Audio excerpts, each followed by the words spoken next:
పని చేస్తే బావు నొప్పించి వేరే పెళ్లి చేస్తే పిచ్చిదాన ఆ వచ్చినావిడి పిల్లల్ని నీ అంత ప్రేమగా చూస్తుందని ఏమిటి నమ్మకం? అలా కాకపోతే ఈ ఇల్లు ఎంత నరకం అవుతుందో, ఆ పిల్లల భవిష్యత్తు ఏమవుతుందో ఊహించమ్మా. మరేమిటి నాన్న ఈ సమస్యకి పరిష్కారం? నా మాట వినమని కాదమ్మా, మనస్సులో ఉన్న మాట చెప్తున్నాను.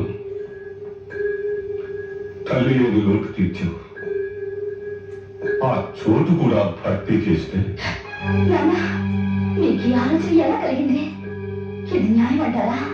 కాదమ్మా, న్యాయం కాదు, త్యాగం అంటారా?